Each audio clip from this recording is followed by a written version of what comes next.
Shalom Pak Gusti.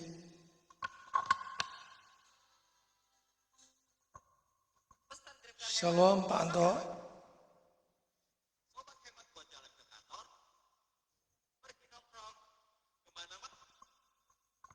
Shalom.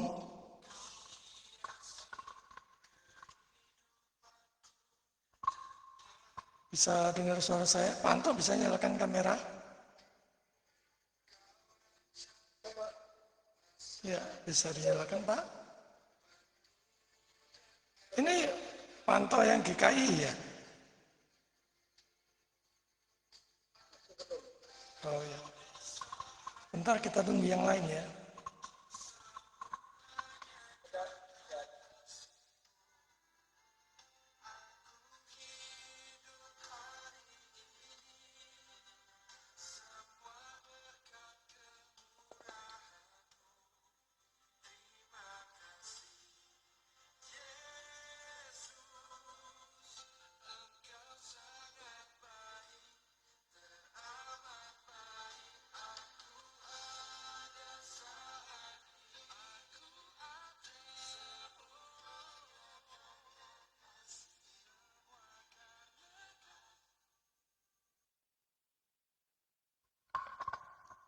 Shalom, Pak Anto di mana nih? Di rumah? Ya, kami di rumah, Pak. Oh. Pak Gusti gimana kabarnya?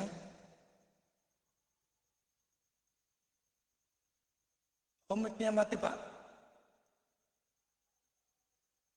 Ya, saya di pos PI, Pak, di rumah. Oh, di pos PI. Iya, iya. Bu Hari sebentar lagi ya. Kita tunggu Bu Ari dulu. Atau kita masuk dalam doa dulu sambil menunggu yang lainnya. Mari kita berdoa. Bapa di surga, kami sungguh mengucap syukur pada malam hari ini kami boleh melanjutkan kelas teologi perjanjian lama. Kami mohon Roh Kudus menolong kami dalam proses belajar mengajar ini. Ampuni sucikan kami dari segala dosa dan penuhi kami, pimpin kami dengan Roh-Mu, sehingga kami diubahkan menjadi pribadi yang baru, pribadi yang berkobar-kobar melayani Tuhan, menjadi pribadi yang baru, yang mencari kebenaran, yang selalu mengandalkan pimpinan Tuhan. Berkatilah saudara-saudara kami yang akan bergabung ya Tuhan, demikian juga peralatan yang kami pakai, koneksi internet, laptop, HP, maupun mic, biarlah semuanya dipakai untuk kemuliaan-Mu. Bapa di surga, kami sadar bahwa apapun yang kami lakukan untuk mencari kebenaran Tuhan, setan pasti tidak akan tinggal diam. Karena itu kami mohon kiranya Kau kuatkan kami dari segala serangan godaan setan dalam bentuk apapun, supaya apapun yang mereka lakukan tidak akan berhasil. Biarlah kelas ini boleh berlangsung untuk segala hormat dan kemuliaan nama-Mu. Dalam nama Yesus kami berdoa. Amin. Salam Pak Ongki. Wah, sudah lama kita nggak ketemu ya. Mic-nya dinyalakan Pak. Oh, selamat, Pak. Selamat malam, Pak.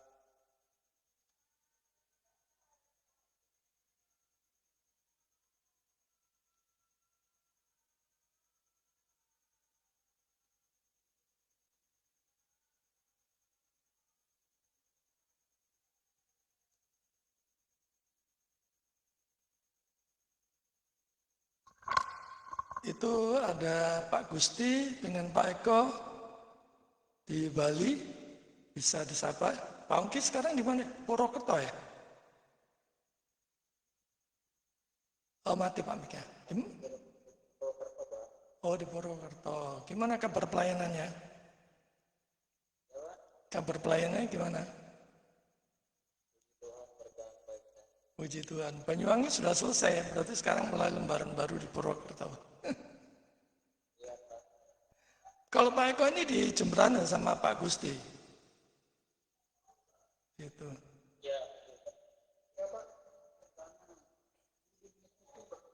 Kalau Pak Ongki ini sudah lama, beliau sudah ikut lama, cuman karena pindah-pindah pelayanannya jadi banyak enggak ikutnya. Jadi puji Tuhan sekarang bergabung kembali. Eh, ya.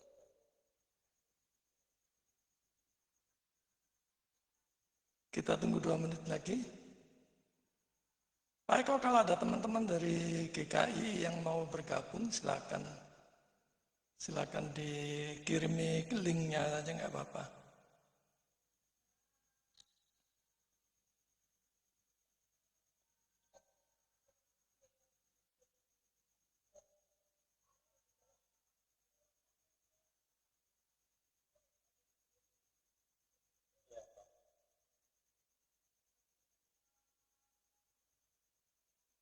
Oke, saya bagikan materinya, sudah jam 7:03. Minta tolong di mute dulu ya semuanya mic-nya, supaya kita fokus ke pelajaran.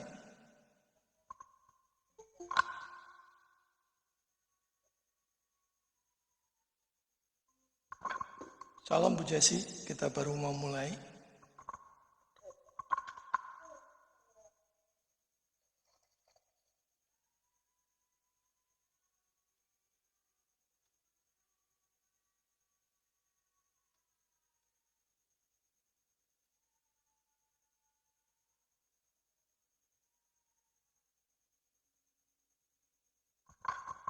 Baik, apakah kelihatan? Kita masuk ke perjanjian ya, atau covenant dalam perjanjian lama. Apa itu perjanjian atau covenant? Dalam perjanjian lama, perjanjian atau berit dalam Ibraninya, itu komitmen resmi dan mengikat antara Allah dan manusia, di mana Allah menyatakan janjinya, menetapkan tuntutannya, dan menjamin kesetiaannya. Perjanjian adalah cara Allah menyatakan diri, menyelamatkan, dan memimpin umatnya. Jadi beda ya, perjanjian itu ada dua. Ada agreement, kalau agreement itu diantara dua pihak yang seimbang ya. Itu agreement. Tapi kalau covenant ini perjanjian hanya dari satu pihak yang lain harus ikut. Yaitu membedakan antara covenant dan agreement ya. Kalau agreement itu misalnya saya dengan Pak Eko janji jual beli tanah itu sama-sama mengikat ya. Tapi kalau covenant itu antara Allah dan manusia. Allah yang berdaulat, dia yang mutlak, perjanjiannya dari dia. Dan manusia harus ngikut. Apapun yang ada di dalam covenant perjanjian itu. Jadi pihak Allah sebagai pihak yang membuat perjanjian itu dan manusia harus turut. Harus ikut ya, mengikutinya. Permisi, ada yang bergabung.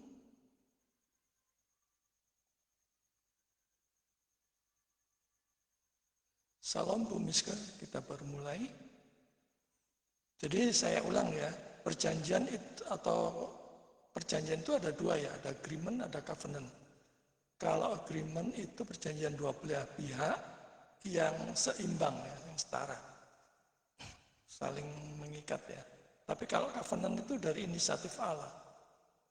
Jadi pihak yang membuat perjanjian yaitu Allah dan manusia harus mengikutinya. Jadi itu bedanya covenant dengan agreement ya. Sama-sama perjanjian. Dalam bahasa Ibraninya berit ya, covenant itu. Sifat perjanjian sekarang kita masuk. Yang pertama inisiatif Allah. Jadi covenant itu inisiatif Allah. Allah selalu menjadi pihak yang memulai perjanjian. Coba kita baca Kejadian 12 ayat 1 sampai 3. Minta tolong Bu Jesi.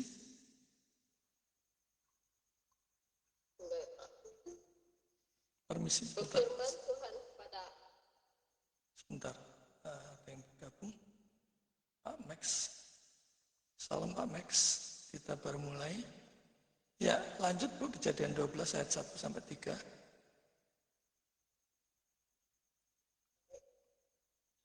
Berfirmanlah Tuhan kepada Abraham, pergilah dari negerimu dan dari tanah saudaramu dan dari rumah bapamu ini ke negeri yang akan kutunjukkan kepadamu. Aku akan membuat engkau menjadi bangsa yang besar dan memberkati engkau serta membuat namamu masyhur dan engkau akan menjadi berkat. Aku akan memberkati orang-orang yang memberkati engkau dan mengutuk orang-orang yang mengutuk engkau, dan olehmu semua kaum di muka bumi akan mendapat berkat. Jadi covenant itu inisiatif Allah ya. Allah selalu menjadi pihak yang memulai perjanjian. Yang kedua, cirinya adalah berdasarkan kasih setia atau hesed. Kesetiaan Allah itu menopang perjanjian meski Israel seringkali gagal dan tidak taat. Ya. Ulangan 7 ayat 9.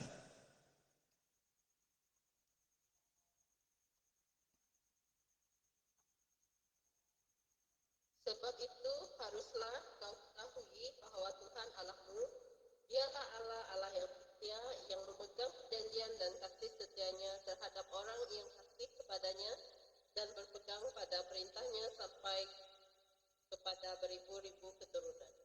Ya, jadi sifat Allah itu kasih setianya itu kekal ya. Dia tetap setia meskipun kita kurang setia atau tidak setia, bahkan tidak setia. Dia tetap setia karena naturnya itu setia, kasih dan setia. Kasih setianya itu kekal. Yang ketiga, bersifat relasional. Aku akan menjadi Allahmu dan kamu akan menjadi umatku. Ini relasional ya, antara Allah dengan manusia. Tapi tetap kafein itu inisiatif Allah ya. Dan manusia harus tunduk. Beda dengan agreement. Kalau agreement misalnya saya dengan Bung Miska bikin jual beli tanah, ya harus sama-sama ya, kedudukannya sama-sama. Kalau covenant itu perjanjian dari Allah, manusia harus tunduk.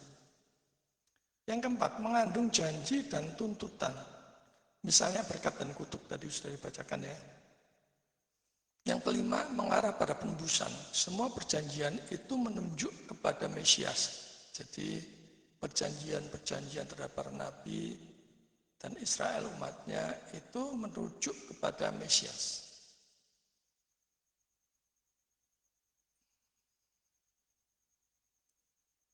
Coba kita lihat Kejadian 12 ayat 1 sampai 3 di sini sudah ada. Silakan Bu Jesi. Berfirmanlah Tuhan kepada Abraham, pergilah dari negerimu dan dari saudaramu dan dari rumah bapamu ini ke negeri yang akan ditunjukkan kepadamu.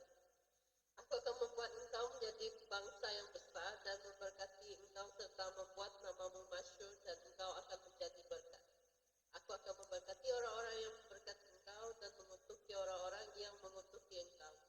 Dan olehmu semua kaum di bumi akan mendapat berkat. Lanjut di Keluaran 19 ayat 4 sampai 6. Kamu sendiri telah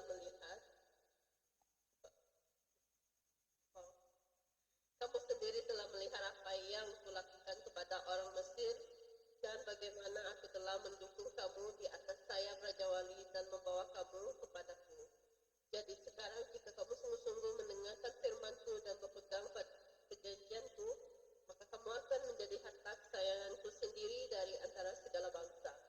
Sebab akulah yang punya seluruh bumi. Kamu akan menjadi bagiku kerajaan imam dan bangsa yang kudus. Inilah semuanya firman yang harus kau katakan kepada orang Israel. Jadi luar biasa ya, kamu akan menjadi bagiku kerajaan imam yang dan bangsa yang kudus. Lanjut ke Ulangan 7 ayat 9. Sebab itu haruslah kau ketahui bahwa Tuhan Allahmu, Dialah Allah yang setia, yang memegang perjanjian dan kasih setianya terhadap orang yang mengasihi Dia dan berpegang pada perintahnya sampai kepada beribu-ribu keturunan. Jadi ayat ini menegaskan tentang karakter Allah sebagai Allah yang setia. El-Hane'eman. Allah yang setia. Kesetiaan Allah bukan hanya sekedar sifat, tetapi terlihat di dalam tindakannya yang memegang perjanjian atau covenant dengan umatnya. Jadi ada 3 poin ya. Yang pertama, Allah yang setia atau faithful God. Allah itu tidak berubah, tidak ingkar janji, dan tidak gagal menepati firman-Nya. Jadi Allah yang kita sembah itu bukan Allah yang berlidah cabang ya, sebentar ngomong ini, sebentar ngomong itu. Tidak konsisten, Allah yang kita sembah itu konsisten. Jadi dalam konteks perjanjian lama, Israel bisa mempercayai bahwa Allah tetap memegang komitmen yang Ia buat kepada Abraham, Ishak dan Yakub. Coba kita lihat di Kejadian 12 ayat 1 sampai 3. Allah itu tetap memegang komitmennya. yang ia buat kepada Abraham maupun Ishak maupun Yakub. Ya, Kejadian 12 ayat 1 sampai 3.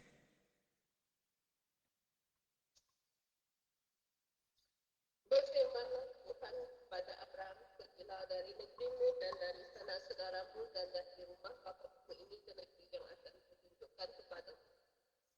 Aku akan membuat engkau menjadi bangsa yang besar dan berkati engkau serta membuat namamu masyhur dan engkau akan menjadi berkat. Aku akan memberkati orang yang berkati engkau dan mengutuk orang-orang yang mengutuk engkau dan olehmu semua bangsa ini akan mendapat berkat. Ya, menjadi saluran berkat ya. Luar biasa janji Allah ini. Nah, kita pun sebagai umat yang percaya, sebagai orang-orang pilihan yang ditebus oleh darah Kristus, kita pun juga bisa mencerminkan kasih setia Tuhan. Setia terhadap janji Tuhan, melakukan yang terbaik dalam kita melayani, dan sebagainya. Yang kedua, Allah memegang perjanjian dan kasih setia. Kata kasih setia di sana, hesed, itu berarti kasih yang teguh, kasih yang tidak goyah, kasih yang bersifat perjanjian. Nah, di sini keterbatasan bahasa Indonesia menerjemahkannya. Cuma kenal kasih setia ya, tapi dalam bahasa aslinya itu sebenarnya artinya lebih jauh dari itu. Kasih yang teguh, kasih yang tidak goyah, bersifat perjanjian. Jadi ini bukan sekedar kasih sentimental ya, tetapi kasih yang berakar pada janji Allah. Nah, kalau kita berakar pada iman kita kepada Allah, maka kita tidak akan mudah goyah ya, terhadap berbagai macam apapun yang kita hadapi, persoalan hidup yang kita hadapi di dunia ini. Yang ketiga, sampai beribu-ribu keturunan. Jadi ini menekankan rentang panjang dan keteguhan kesetiaan Allah. Kontras dengan hukuman sampai keturunan ketiga dan keempatnya. Ulangan 5 ayat 9. Berkat kasih setianya yang jauh lebih besar dan panjang. Coba kita lihat ulangan 5 ayat 9. Jangan sujud menyembah kepadanya atau beribadah kepadanya, sebab Aku Tuhan Allahmu adalah Allah yang cemburu, yang membalaskan kesalahan bapa kepada anak-anaknya dan kepada keturunan yang ketiga dan keempat dari orang-orang yang membenci Aku. Nah, itu ya keteguhan kesetiaan Allah ya. Dia juga maha cemburu ya. Nah, aplikasinya apa bagi kita orang percaya? Yang pertama, kita dapat berpegang pada janji-janji Allah karena ia tidak pernah berubah. Sekalipun kita yang berubah kepada Dia. Dan banyak orang-orang yang mengaku percaya, beriman teguh, ujung-ujungnya keluar dari Dia. Maleakhi 3 ayat 6, Yakobus 1 ayat 17. Coba kita lihat Maleakhi dulu. Bahwasanya Aku Tuhan tidak berubah dan kabur anunya. Lanjut Yakobus 1 ayat 17.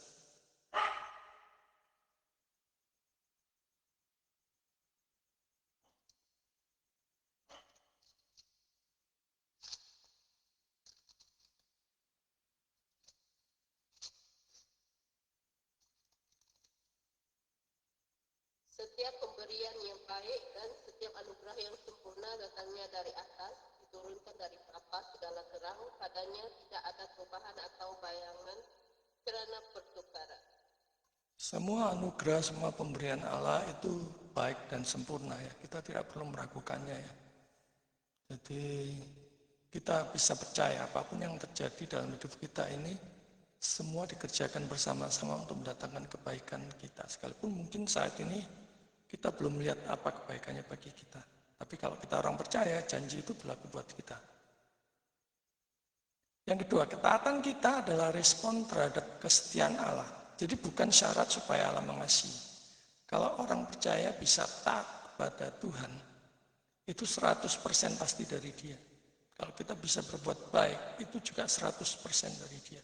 Kalau kita bisa taat, bisa saleh, berbuat baik dalam hal apapun, itu 100% dari Dia. Jangan pernah mencuri kemuliaan Allah. Sebaliknya kalau kita jatuh ke dalam dosa itu pasti 100% salah kita sendiri. Jangan menyalahkan Tuhan. Jangan berani-berani, sekali-sekali berani berkata-kata yang tidak layak kepada Tuhan. Yang ketiga, hiduplah dengan iman bahwa janji-janjinya tidak pernah gagal. Ya karena dia Allah yang berdaulat, Allah yang maha kuasa, Allah yang maha tahu. Bahkan sebelum kita meminta, sebelum terjadi dia sudah tahu. Bahkan ketika kita tidak melihatnya secara langsung. Sekali firman Tuhan yang dikatakan berbahagialah orang yang tidak melihat namun percaya. Kalau sudah melihat terus kemudian percaya, ya banyak orang non percaya juga seperti itu. Tapi kalau saudara tidak melihat namun saudara tetap percaya bahwa itu akan mendatangkan kebaikan bagi saudara, itulah iman.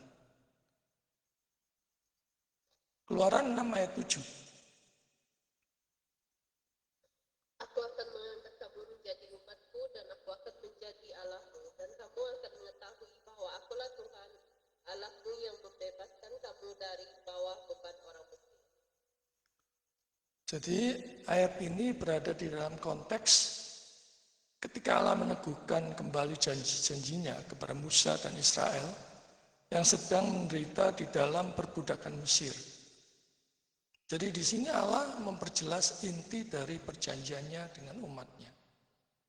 Yang pertama, aku akan mengangkat kamu menjadi umatku. Ini adalah bahasa perjanjian ya, covenant formula ya, yang paling penting di dalam seluruh Alkitab. Allah menjadikan Israel umat miliknya, bukan karena jasa mereka atau perbuatan mereka ataupun kesalahan mereka, tetapi karena kasih dan janji Allah kepada Abraham. Jadi Allah kalau sudah berjanji, dia akan menepati. Yang kedua, aku akan menjadi Allahmu. Jadi ini menandakan suatu relasi yang sangat personal dan penuh komitmen. Allah bukan hanya membebaskan, tetapi mengikat dirinya untuk memimpin, memelihara, dan menyertai umatnya.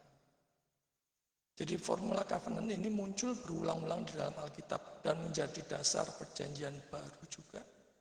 Wahyu 21 ayat 3. Coba kita lihat. Lalu aku mendengar suara yang nyaring dari takhta itu berkata, lihatlah kemah Allah ada di tengah-tengah manusia dan ia akan diam bersama-sama dengan mereka. Mereka akan menjadi umatnya dan ia akan menjadi Allah mereka. Ya. Yang ketiga, kamu akan mengetahui bahwa akulah Tuhan. Tujuan penyelamatan itu bukan hanya bebas dari Mesir, tetapi mengenal Allah secara benar. Jadi ini yang paling penting ya sebenarnya. Termasuk pada malam hari ini kita belajar. Tujuan tertinggi kita adalah ini, mengenal Allah secara benar. Kalau kita bisa mengenal Allah secara benar, maka apapun yang kita lakukan di dalam pelayanan, kita melakukannya dengan pengertian yang benar, dengan motivasi yang benar, dengan cara yang benar di hadapan Allah. Jadi bukan asal-asalan mau-maunya kita ya. Tetapi kita melakukannya apa yang menjadi kehendak Tuhan itu kita kerjakan. Penyelamatan selalu membawa kita pada pengenalan yang lebih mendalam akan Dia. Nah, termasuk kita di kelas ini ya, berusaha untuk mengetahui lebih dalam lagi cinta kasih Tuhan. Yang keempat, yang membebaskan kamu dari bawah beban orang Mesir. Allah menunjukkan kuasa penebusan.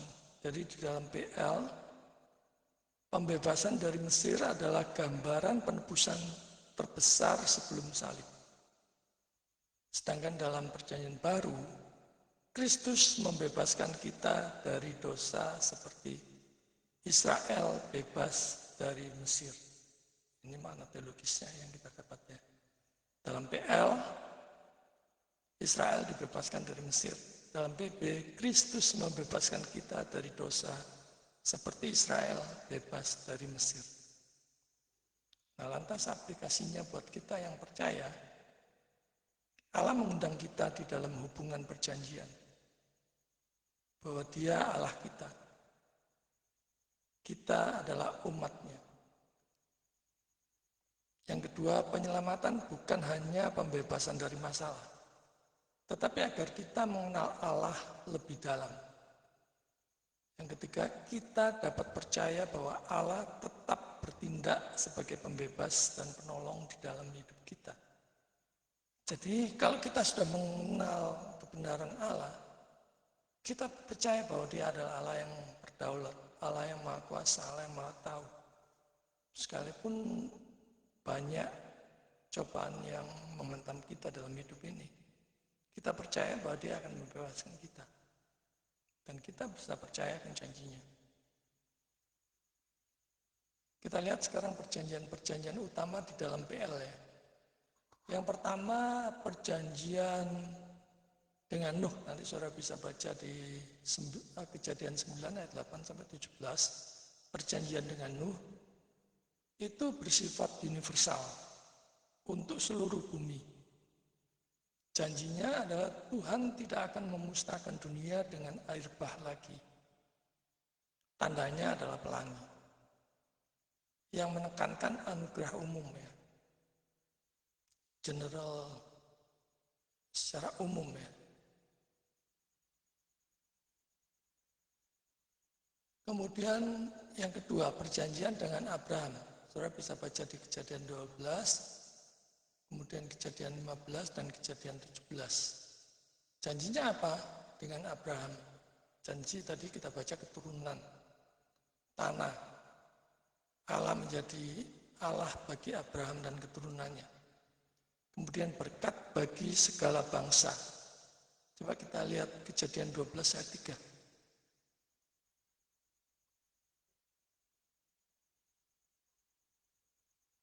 Aku akan memberkati orang-orang yang memberkati engkau dan mengutuk orang-orang yang mengutuk engkau, dan olehmu semua kaum di muka bumi akan mendapat berkat. Jadi luar biasa ya, janjinya menjadi berkat bagi segala bangsa. Tandanya adalah sunat ya. Dasar bagi seluruh, ini adalah dasar bagi seluruh rencana penebusan. Nah, makna teologi sunat dalam PL. Yang pertama, tanda perjanjian antara Allah dan Abraham.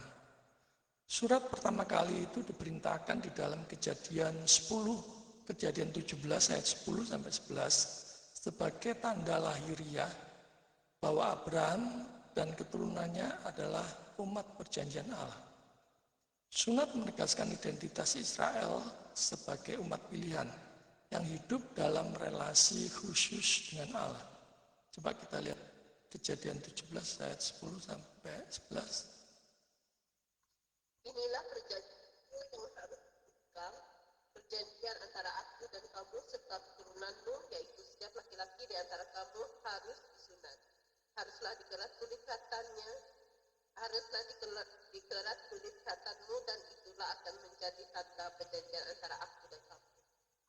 Ya, jadi pada perjanjian lama Mesias dinubuatkan datang dari bangsa Israel.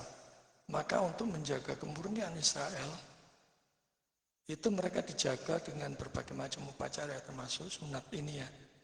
Supaya kalau mereka berzina, kawin campur dengan bangsa lain, mereka ingat bahwa mereka sudah ada janji dengan Allah. Ada perjanjian dengan Allah. Dengan melihat tanda sunat itu. Dan setelah Mesiasnya hadir, datang, maka tanda-tanda itu sudah nggak perlu lagi. Hal-hal yang berkaitan dengan upacara atau seremonial itu tidak ada lagi. Karena Mesiasnya sudah datang. Karena tanda itu hanya untuk menjaga kemurnian Israel. Supaya Mesias datang dari bangsa Israel. Kalau mereka kawin campur, musnah nanti Israel. Yang kedua, simbol pemisahan dan kekudusan. Dengan tanda pada tubuh, sunat menunjukkan bahwa umat Allah dipisahkan, dikuduskan itu dipisahkan ya, dari bangsa-bangsa lain dan dipanggil untuk hidup kudus. Lebih layak dikuduskan ya, lebih tepatnya dikuduskan. Kalau kita bisa berbuat baik, saleh apapun, kita dikuduskan. Dipisahkan dari bangsa-bangsa lain, dipisahkan dari dunia ya. Ketamakan, kerakusan, kesombongan, keakuan dan sebagainya. Imamat 20 ayat 26. Jadi ini bukan, ya silakan. Kuduslah kamu bagiku, sebab aku ini Tuhan, kudus, dan aku telah memisahkan kamu dari bangsa-bangsa lain supaya kamu menjadi milikku. Jadi ini bukan sekedar ritual ya, tetapi panggilan untuk hidup berbeda. Berbeda dengan dunia. Berbeda dengan orang-orang yang tidak mengenal Allah. Yang ketiga, lambang pemotongan dosa dan pembaharuan hati. Perjanjian Lama menekankan bahwa makna terdalam dari sunat adalah sunat hati, yaitu pertobatan dan penyucian batin. Saudara bisa lihat di Ulangan 10 ayat 16, Ulangan 30 ayat 6, Yeremia 4 ayat 4. Artinya tanda lahiriah harus mencerminkan perubahan batin. Coba kita lihat di Yeremia 4 ayat 4 ya.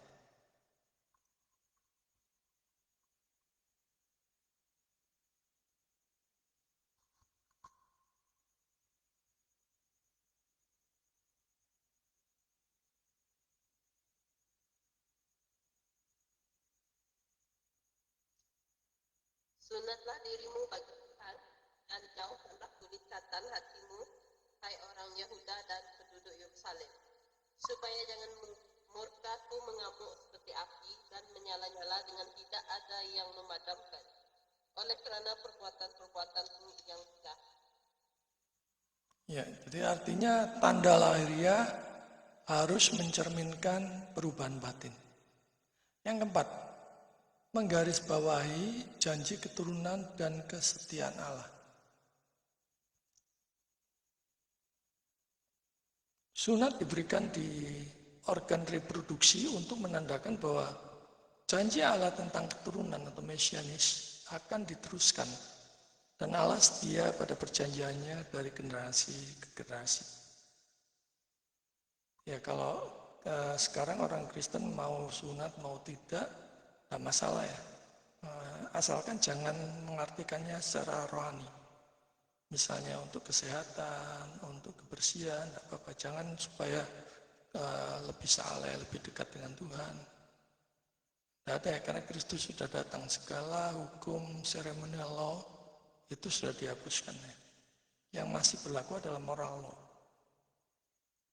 Moral law-nya berlaku kekal. Jangan membunuh, jangan berzina, jangan mengingini barang samamu, itu kekal. Tapi yang berkaitan dengan seremonial dilenyapkan karena Mesiasnya sudah datang. Yang kelima, identitas komunal dan ketaatan perjanjian.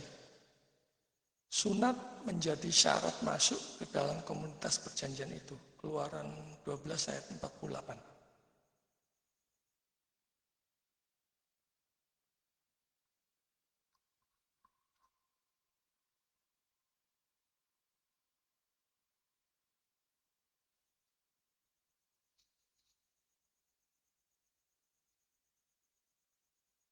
Tetapi apabila orang asing telah menetap padamu dan mau merayakan Paskah bagi Tuhan, maka setiap laki-laki yang bersama-sama dengan dia wajiblah disunat. Barulah ia boleh mendekat untuk merayakannya.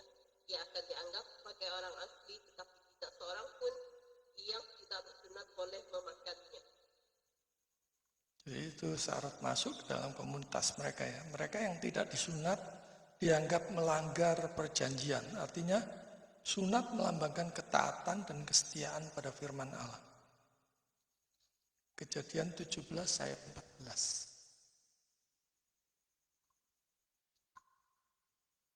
Dan orang yang tidak disunat ini laki-laki yang tidak disunatkannya, maka orang itu harus dilenyapkan dari antara orang-orang sebangsanya. Ia telah mengingkari perjanjian. Jadi sunat di dalam PL bukan sekedar ritual fisik ya, tapi tanda perjanjian Allah, simbol kekudusan, lambang pemotongan dosa, pengingat janji keturunan, dan identitas umat yang taat. Yang ketiga, perjanjian di Sinai. Perjanjian terhadap Musa ya, Keluaran 11 ayat 24 nanti saudara bisa baca. Itu menetapkan Israel sebagai umat pilihan Allah. Kalau sekarang dalam perjanjian baru, umat pilihan Tuhan adalah mereka yang percaya atau yang ada di dalam Kristus, percaya Yesus sebagai Tuhan dan Juru Selamat pribadinya.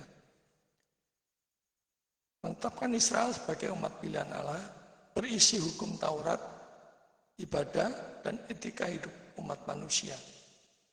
Prinsipnya adalah dalam perjanjian Sinai itu ketaatan membawa berkat, ketidaktaatan membawa kutuk. Ulangan 28-nya. Tandanya adalah Sabat penciptaan ya, Keluaran 31 ayat 16 sampai 17.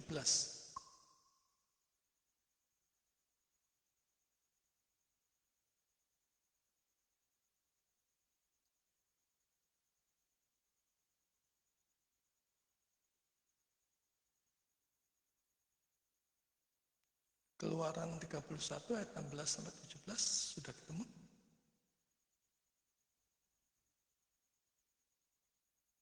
Maka haruslah orang Israel memelihara hari Sabat dengan merayakan Sabat turun-temurun, menjadi perjanjian kita antara aku dan orang Israel. Maka inilah suatu peringatan untuk selama-lamanya, sebab 6 hari lamanya Tuhan menjadikan langit dan bumi, dan pada hari yang ketujuh ia berhenti bekerja untuk beristirahat.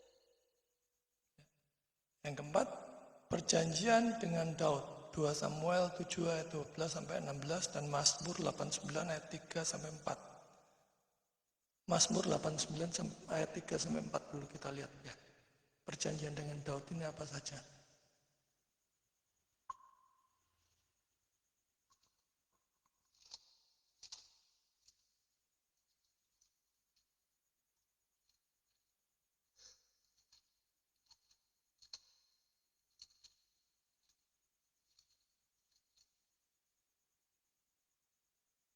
Engkau telah berkata, telah kuikat perjanjian dengan orang pilihanku, aku telah bersumpah kepada Daud hambaku. Jadi janjinya adalah tahta Daud akan kekal. Kemudian dipenuhi di dalam Mesias dari keturunan Daud. Lukas 1 ayat 32 sampai 33 ya.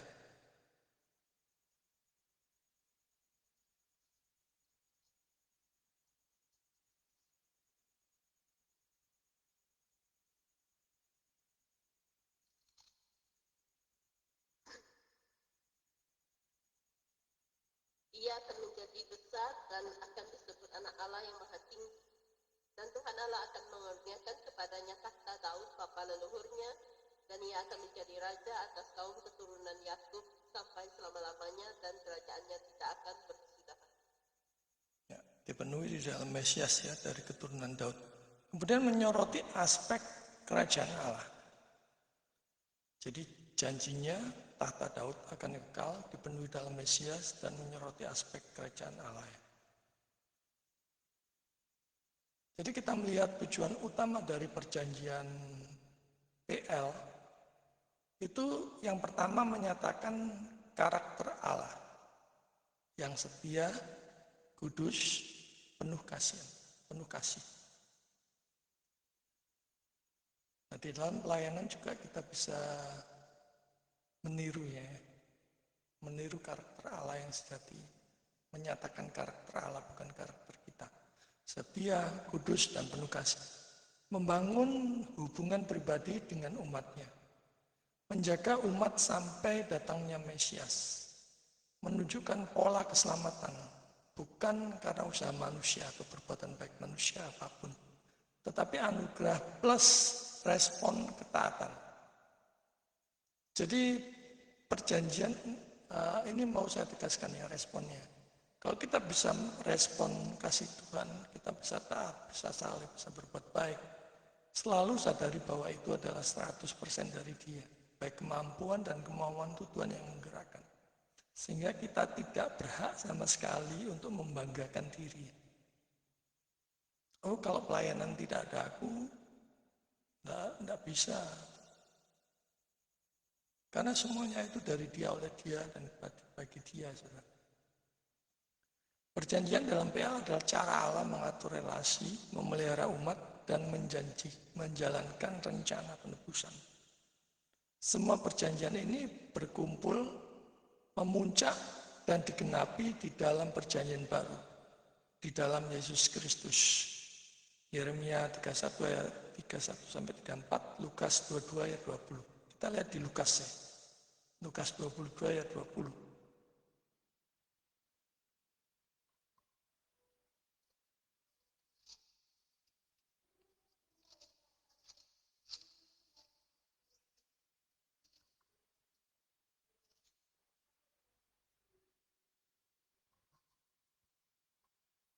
Demikian juga dibuatnya dengan cawan sesudah makan. Ia berkata, cawan ini adalah perjanjian baru oleh darahku yang ditumpahkan. Ya, jadi tujuan kita memahami konsep memahami sesi yang kita pelajarin tadi adalah perjanjian supaya kita bisa memahami konsep perjanjian sebagai kerangka utama hubungan Allah dengan umatnya. Arti dan konsep berit ya, perjanjian ya, arti kata berit kita lihat.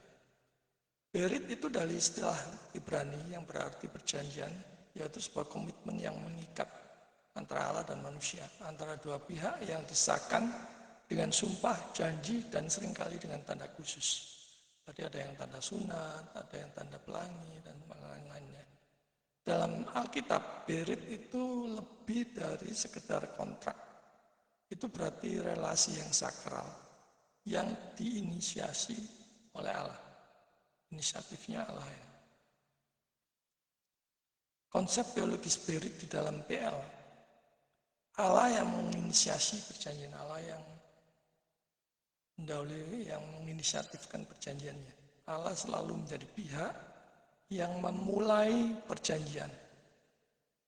Perjanjian bukan hasil negosiasi manusia, tetapi kasih karunia Allah yang berdaulat. Kejadian 12 ayat 1 sampai 3, Keluaran 19 ayat 4 sampai 6. Nanti saudara bisa baca sendiri ya. Yang kedua, relasi yang mengikat. Perjanjian adalah komitmen legal dan rasional. Bahwa Allah berjanji menjadi Allah bagi umatnya. Umat dipanggil untuk taat kepadanya. Jadi ini disebut covenant formula tadi ya. Aku akan menjadi Allahmu dan kamu akan menjadi umatku. Diresmikan dengan tanda, jadi setiap berit itu memiliki tanda ya. Pelangi ya, itu perjanjian dengan Nuh. Sunat perjanjian dengan Abraham. Sabat, tanda perjanjian di Sinai. Tanda itu menunjukkan identitas dan kesetiaan Allah. Kalau kita bisa setia di dalam pelayanan terhadap pasangan kita, itu berarti kita merefleksikan identitas Allah yang setia. Bukan karena kita mau setia, tetapi Dia yang setia memberikan kemauan dan kemampuan kepada kita untuk setia. Kita dimampukan. Yang keempat, kedua sisi, janji dan kewajiban. Perjanjian itu mengandung janji dari Allah, berkat, penyertaan, tanah, dan keselamatan. Kewajibannya, kewajiban umat itu taat, setia, menyembah yang benar. Ya, kewajibannya itu ya, 3 itu ya. Yang kelima, bersifat relasional dan berbasis kasih setia atau hesed. Hesed itu kasih setia ya. Perjanjian bukan sekedar hukum, tetapi relasi cinta setia antara Allah dan umatnya. Di mana Allah memegang perjanjiannya dengan setia. Dalam Ulangan 7 ayat 9. Sebab itu haruslah kau ketahui bahwa Tuhan Allahmu ialah Allah yang setia, yang memegang perjanjian dan kasih setianya terhadap orang yang kasih kepadanya dan berpegang pada perintahnya sampai pada beribu-ribu keturunan. Jadi kalau kita, keluarga kita, keturunan kita mau senantiasa diberkati Tuhan, disertai Tuhan, dipelihara Tuhan, dijaga, dilindungi, setialah kepada Tuhan. Karena kalau kita bisa setia, itu karena Allah yang kita sembah setia. Berit adalah perjanjian kudus antara Allah dan manusia yang diinisiasi Allah, mengikat secara relasional dan legal, ditandai dengan tanda tertentu, memuat janji dan kewajiban, dan didasari pada kasih setia Allah. Perjanjian dengan Nuh, Abraham, Musa, dan Daud. Ya. Makna utamanya adalah pemeliharaan Allah atas ciptaannya. Apalagi kita sebagai umat pilihannya yang sudah ditebus. Ada yang gabung nggak? Atau peringatan?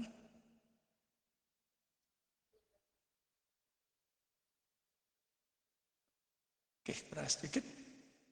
Allah berjanji tidak akan memusnahkan bumi dengan air bah lagi. Berlaku bagi seluruh manusia dan seluruh bumi. Tanda pelangi, Kejadian 9 ayat 13 ya. Ini berlaku untuk seluruh dunia ya.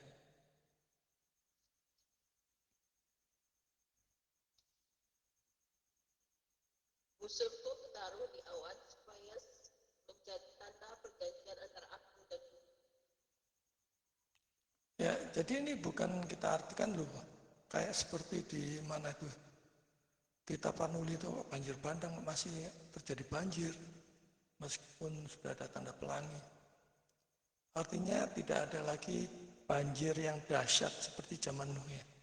Tidak akan pernah lagi dilakukan Allah. Jadi bukan banjir-banjir yang seperti itu ya. Banjir yang dahsyat seperti zaman Nuh itu sudah tidak ada lagi.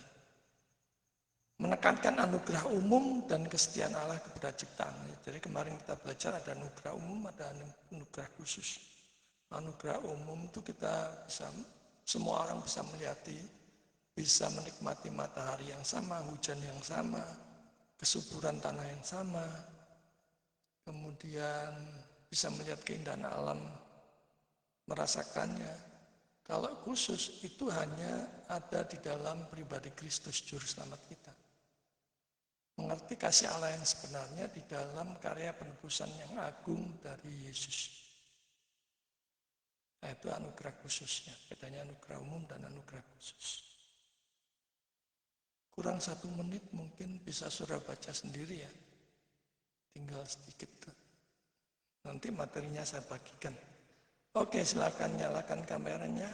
Kita masuk ke sharing tanya jawab.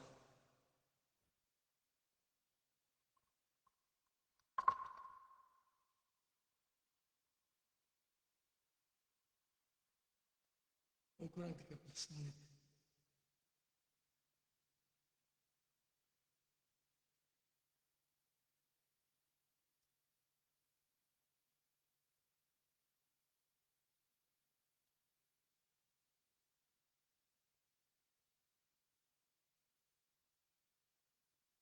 Salam.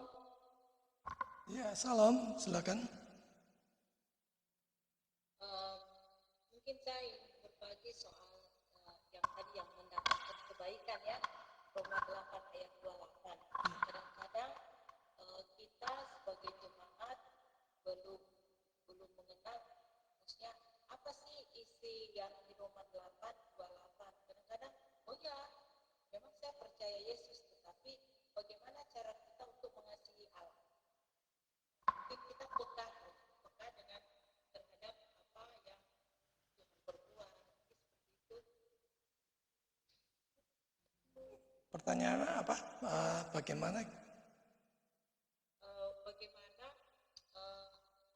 jemaat ini mengetahui, maksudnya apa sih yang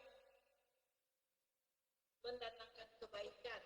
Karena kan orang cuma percaya mendatangkan kebaikan dia bagi orang yang Ya, secara spesifik di Roma 8 ayat 28 itu di dalam bahasa aslinya segala sesuatu itu dikerjakan bersama-sama untuk mendatangkan kebaikan bagi setiap orang percaya.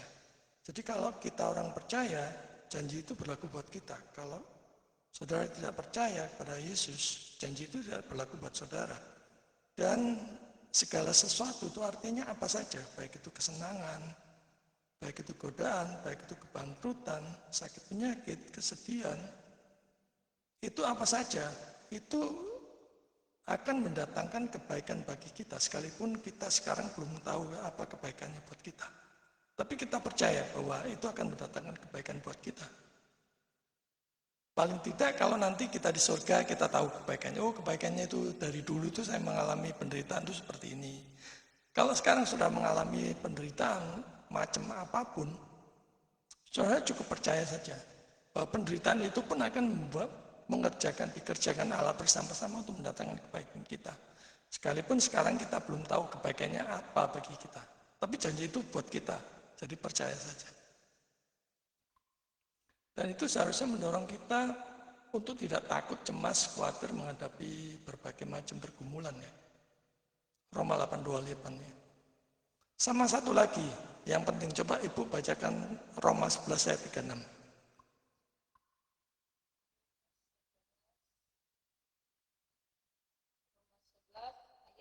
36.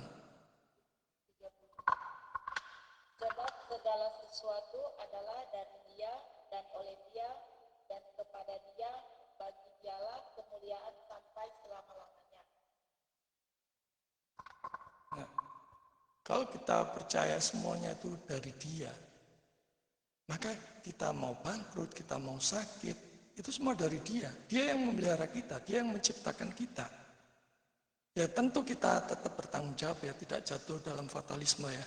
Kalau sakit ya berobat sambil berdoa, kalau ingin lulus ya belajar, kalau ingin makan ya bekerja. Itu tanggung jawab kita, tidak membuang tanggung jawab kita. Kita tahu bahwa Allah berdaulat, tapi kita juga harus mengerjakan bagian kita yang terbaik. Sekalipun kita bisa berbuat baik dalam hal apapun, pelayanan termasuk, kalau kita bisa melayani dengan setia, dengan sebaik mungkin, dengan penuh kasih, semua kan dari Dia. Baik kemauan dan kemampuan itu dari Dia. Maka yang harus mendapatkan pujian itu Dia, bukan kita. Nah itu teosentris namanya, kristosentris, teosentris, bukan antroposentris. Kalau antroposentris itu dari diri sendiri. Aku itu antroposentris. Kalau aku bisa melayani dengan baik, bukan karena aku baik, tapi Allah yang aku sembah dalam Kristus itu sangat baik. Karena aku sudah ditebus, maka aku dimampukan untuk bisa berbuat baik. Jadi tidak ada yang mencuri kemuliaan Tuhan di sana. Tidak ada yang dompleng kemuliaan Tuhan. Tidak ada yang nunut kemuliaan Tuhan. Itu yang namanya teosentris. Kristosentris. Itu menarik sekali pertanyaannya, Ibu, mantap sekali. Oke, menyadarkan kita. Kalau kita bisa. Cuma ini Pak, cuma bilang, ya saya mengasihi Tuhan, tetapi ketika kita mendapat masalah, aku menyesal mengambil ini, aku menyesal, kan semua itu datang daripada Tuhan. Ya. Kita tidak mengerti. Itu karena kasihnya dia antropocentris. Tapi kalau dia sadar bahwa semuanya dari Dia, oleh Dia, dan bagi Dia, itu tidak masalah. Aku bisa berbuat baik, bisa melayani dengan baik. Itu dari Dia kok. Kalau bukan dari Dia, ngapain saya ngajar cuma berapa orang ini? Lebih baik tidur. Kalau saya bisa ngajar baik, itu pun juga bukan kemauan saya. Roh yang ada di dalam diri saya yang membuat saya untuk bisa mengajar sebaik mungkin. Mempersiapkan sebaik mungkin. Nah dalam pelayanan pun kita juga harus menyadari itu. Tapi tanggung jawab kita adalah memberikan yang terbaik bagi kemuliaan Tuhan. Jadi bukan asal-asalan. Kalau mau membawakan renungan, ya paling tidak seminggu sebelumnya persiapan sungguh-sungguh. Kalau WL atau musik, ya latihan dengan sungguh-sungguh. Kalau mau kunjungan juga dipersiapkan segala sesuatunya, anggarannya, termasuk hal-hal yang sekecil mungkin, dibuat yang sebaik mungkin yang kita bisa. Sambil tentu saja mohon Tuhan menguatkan kita ya untuk tetap setia melayani. Oke, mungkin Pak Eko ada, Pak Gusti, Pak Ongki, Bu Jesi, Pak Max. Pak Max kok mati kameranya, biasanya nyala. Pak, halo Pak. Salam ya, silakan Pak. Kalau dari saya Pak, kalau ada yang pertanyaan ketika itu sampai ayatnya ke 28. Kenapa? Ya. Coba kita lanjutkan pada ayat 9 sampai dengan 10, Pak. Itu berbicara tentang kebaikan kita. Ya. Kenapa? Jadi kita tidak berbicara pada ayat 8 saja kan saya. Tapi ada kaitannya ayat 9 sampai 30. Itu kebaikan Tuhan karena Tuhan, karena anugerah Tuhan itulah kebaikan. Iya, semua karena anugerah Tuhan dari dia, oleh dia, bagi dia.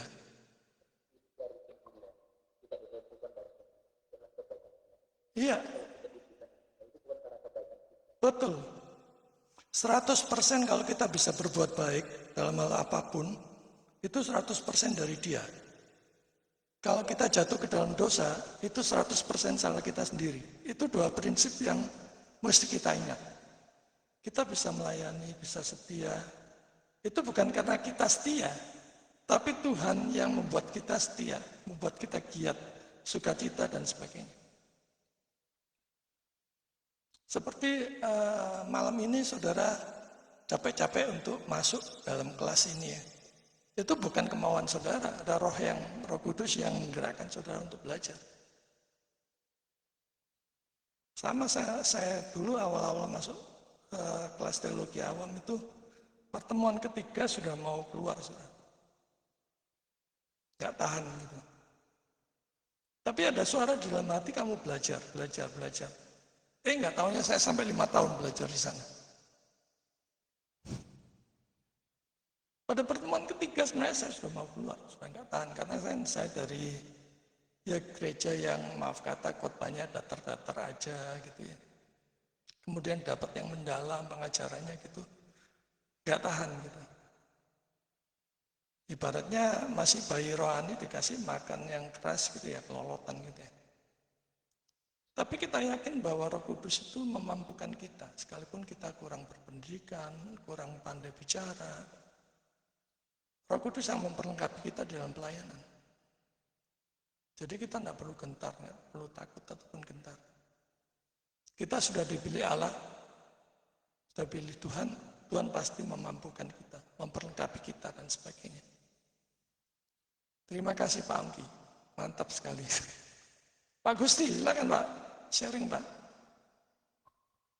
Ya, tolong Pak. Ya. Karena tadi pelajaran tadi pembahasannya kan tentang sunat Pak ya. Ya. Saya memperhatikan sebenarnya makna sunat itu menurut Alkitab. Makna sunat. Sunat itu Sunat, apa makna sunat menurut Alkitab? Apakah hanya tindakan fisik atau memiliki arti rohani Pak? ya tadi kan sudah saya jelaskan ya, makna intinya rohani ya. Supaya kita disunatkan gitu. Tapi karena kita bicara perjanjian lama, kita lihat kenapa sih ada sunat. Sunat itu sebagai perjanjian ya, karena Yesus atau Mesias dinubuatkan datang dari bangsa Israel. Nah, untuk menjaga kemurnian bangsa Israel, maka diadakanlah perjanjian sunat itu. Supaya saat mereka berzina, mereka ingat, oh tanda sunat. Oh, dia sudah berjanjian dengan Tuhan. Sehingga tidak ada kawin campur. Sekalipun ada perjanjian gitu aja, ada Samaria ya. Ada yang kawin campur. Nah, kalau nggak ada sunat, kawin campur, Israel tidak ada lagi murni. Maka nubuatan Mesias datang dari Israel, tidak ada karena Israel tidak murni lagi. Tetapi setelah Mesias datang, maka hukum upacara itu tidak berlaku lagi. Sekarang pun saudara sunat boleh, tidak boleh. Jangan dengan pengertian yang rohani supaya saya makin rohani, makin saleh atau apa. Tapi kalau alasan kesehatan boleh. Kalau alasan kesehatan boleh, tetap boleh gitu. Kurang 1 menit. Kita mungkin tidak sempat doa ya. Terima kasih untuk waktunya. Nanti saya bagikan ya. Terima kasih Bu Jesi, Pak Eko. Semuanya, selamat malam. Selamat malam Pak Max, Pak Angki. Tuhan berkati.